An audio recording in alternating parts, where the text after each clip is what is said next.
BRS BJP మధ్య చీకటి ఒప్పందం నడుస్తోందని తెలంగాణ సీఎం రేవంత్ ఆరోపించారు.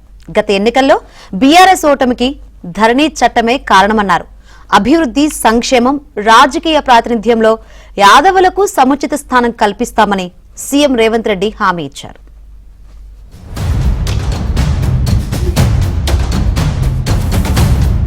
సీఎం రేవంత్ రెడ్డి హైదరాబాద్ లో జరిగిన 3 కార్యక్రమాల్లో పాల్గొన్నారు. చార్మినార్ వద్ద రాజీవ్ గాంధీ సద్భావన యాత్ర సంస్మరణ సభ నిర్వహించారు. రాజీవ్ చిత్రపటం వద్ద సీఎం, మంత్రులు నివాళులు అర్పించారు. మన దేశంలో అన్ని మతాల సహజీవనం స్ఫూర్తినిస్తోందని రేవంత్ రెడ్డి చెప్పారు. గాంధీ కుటుంబం కూడా దేశానికి అదే విధంగా స్ఫూర్తినిచ్చిందని చెప్పారు.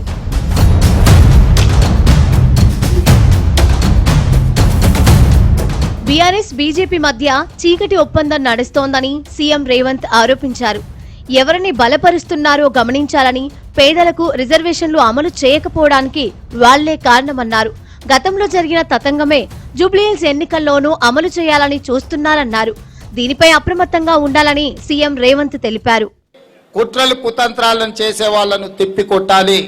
జరగబోయే ఎన్నికల్లో ఈ రోజు చీలిక తీసుకురావాలని కేంద్రంలో ఉన్న పార్టీకి బి టీమ్ గా మారి మొన్న జరిగిన పార్లమెంట్ ఎన్నికల్లో మీరు చూడండి, మహబూబ్ నగర్, చేవెళ్ళ, సికింద్రాబాద్, మెదక్, మల్కాజిగిరి, కరీంనగర్, ఆదిలాబాద్, నిజామాబాద్ 8 సీట్లలో బీఆర్ఎస్ పార్టీకి డిపాజిట్ జప్తు అయితే బీజేపీ ఆ 8 సీట్లను గెలిచింది.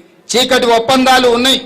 ఇవాళ రిజర్వేషన్లు పొంచకపోవడానికి, ఈరోజు పేదలకు సహాయం అందించకపోవడానికి ఈరోజు వాళ్లే కారణం. ఈ కుట్రలన్నిటిని దృష్టిలో పెట్టుకొని తెలంగాణ రాష్ట్రాన్ని అభివృద్ధి పదం వైపు నడిపిద్దాం. శిల్పకళా వేదికలో నిర్వహించిన కార్యక్రమంలో సర్వేయర్లుగా శిక్షణ పొందిన అభ్యర్థులకు సీఎం రేవంత్ రెడ్డి లైసెన్స్లు పంపిణీ చేశారు. ప్రభుత్వం తీసుకొచ్చిన ధరణి చట్టం కొంతమంది దొరలకు చుట్టంగా మారిందన్నారు.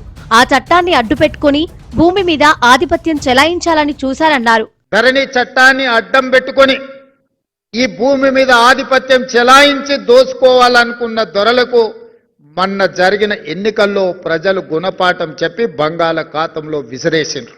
ఎన్నో కారణాలు ఉండొచ్చు మా గెలుపుకు, కానీ వాళ్ళ ఓటమికి ప్రధానమైన కారణం ఈ ధరణి అనే భూతాన్ని పెంచి పోషించి ఈ భూమి మీద ఆధిపత్యాన్ని సాధించాలని ఒక కుటుంబం, ఒక రాజకీయ పార్టీ అనుకోవడంతో వాళ్లకు గుణపాఠం చెప్పాలి, ఈ భూమికి విముక్తి కలిగించాలి అనే 4 కోట్ల తెలంగాణ ప్రజలు నిర్ణయించి ఈనాడు ఇందిరమ్మ రాజ్యాన్ని, ప్రజా పాలనను అధికారంలోకి తీసుకొచ్చింది. 2025లో 15 సంవత్సరాలు గ్రూప్ 1 నియామకాలు జరగకపోతే ఈ ప్రభుత్వం పరీక్షలు పెట్టడమే కాదు, ఫలితాలు ప్రకటించడమే కాదు, నియామక పత్రాలు ఇదే శిల్పారామంలో 562 మందికి స్వయంగా మేమే నియామక పత్రాలు అందించినాం. ఎన్టీఆర్ స్టేడియంలో సదర్ ఉత్సవాన్ని సీఎం ప్రారంభించారు.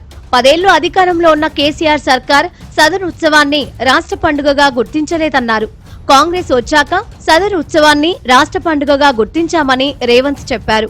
కాంగ్రెస్ పార్టీ యాదవులకు రాజకీయ అవకాశాలు కల్పించిందన్నారు. హైదరాబాద్ అభివృద్ధికి యాదవుల సహకారం కావాలని సీఎం రేవంత్ రెడ్డి కోరారు.